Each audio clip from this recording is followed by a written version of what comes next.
And that's a big derby, the biggest in Britain by a mile for me. You don't really see that in English football this day and age, so it just shows the hatred between both. Yes, there's a rivalry, but all the players are shaking hands nowadays. when I see it, I'm like, I don't understand this. It's on my bucket list to go to a game, to go and see one of them. Right, Gab, British football is known for having some of the biggest rivalries and derbies throughout the whole world. So today we're going to have you ranking some of the best. I want your top 5 by the end of this.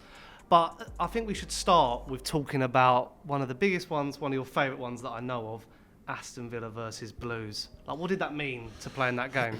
I think for me, it's one of the biggest derbies in Britain because there's actual hatred between both fans. We always knew we would beat Birmingham City, and we knew how much it meant to the fans, you know. And even if you'd had 4 or 5 bad games, you go and beat Birmingham City when they're in the Premier League. It's sort of like you're forgiven for them poor performances and you weren't scoring.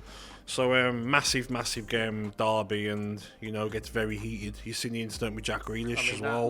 That was the last one. You don't really see that in English football this day and age. So it just shows the hatred between both. So another few big ones in Britain. We've got Arsenal, Tottenham. We've got Rangers, Celtic. We've got Man United, Man City, Liverpool, Man United, Chelsea, Tottenham, Swansea, Cardiff, and even teams like Brighton versus Palace. What do you make of some of those ones? Biggest one for me is Rangers Celtic. You know, it's on my bucket list to go to a game, to go and see one of them. And when you watch them on the TV, you can feel the adrenaline watching the game. You can feel the atmosphere from the fans. You can see the two teams dislike each other.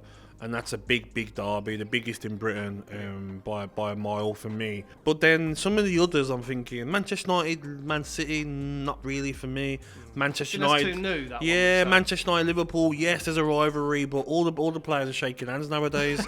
I think I'd go West Ham, Millwall. Really, I think, like, obviously they don't play each other very much because different leagues, but when they have, in recent years, that's a spicy derby. So that hasn't devalued it at all that they haven't faced each other? No, not really, no, because if West Ham were to play them in the Cup, or Millwall are in the playoff positions at the moment, if they come up, that's a spicy derby. That is hatred between both teams. I feel like some of the Everton, Liverpool, you see Everton fans in the same end as Liverpool fans. They call that the friendly derby, yeah, don't they? So it's not. It's that will never happen in Birmingham City versus Villa. Brighton, Crystal Palace. Isn't there about 100 miles between them? M23 Do you know what I mean? Like, it's too far between them. And no one knows. No other football fan knows. No. When I see it, I'm like, I don't understand this. Then you've got Chelsea Spurs is a bit spicy. Battle of the Bridge. Yeah, because of the Battle of the Bridge. I think a lot of them are overrated, to be honest. So you've already revealed your number one, Rangers Celtic. Why is that your number one? I think it's number one from watching the game since a kid. You know, the days of Henrik Larsson and Laudrup and them players, watching that derby. And there's obviously other things that you won't go into details about that game, you know, that makes it more spicy and more aggressive. Who are you putting as your number 2? People might say to me that watching this, it's because he's from Birmingham. But when I watch these other derbies and I hear about them, like, they don't compare to Birmingham Villa. You see, when I played in them, you feel that adrenaline, you feel that atmosphere. You're on the coach from the game, the away game, and you're getting stones and rocks thrown at the coach, and the players are hiding under the tables like we were.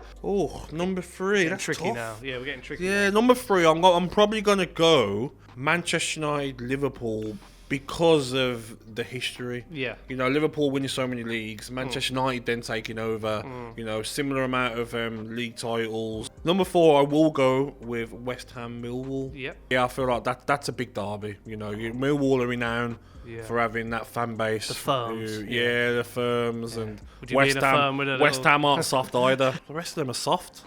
I'm not having that. Don't say Spurs. Spurs. That's the biggest one in the world. You know what? For me. I'll Come say on. Spurs Chelsea then. Not Spurs Arsenal. Okay. Spurs Arsenal doesn't seem that big anymore. Spurs Chelsea looks bigger because of the Battle of the Bridge. Yeah. So I'll say Spurs Chelsea, but they'll all be shaking hands. So, in recap, at 5 you got Chelsea versus Tottenham. At 4 you got West Ham versus Millwall. At 3 you got Manchester United versus Liverpool. At 2, unsurprisingly, you got Aston Villa versus Birmingham. And number 1, you've got Celtic versus Rangers. I feel like I know what your answer is going to be here, but apart from Villa Blues, which one of those would you have loved to have played in? Celtic Rangers. Yes, I know. Obviously, I'm a neutral with both teams. I like both teams, but just to go playing one of them games, and you just feel the adrenaline watching it. I'd hate to see what it's like inside. I can imagine it's like the players just want to go and kick someone. Scott Brown can't wait to go and kick Morelos. So for me, it's by far the biggest derby in Britain.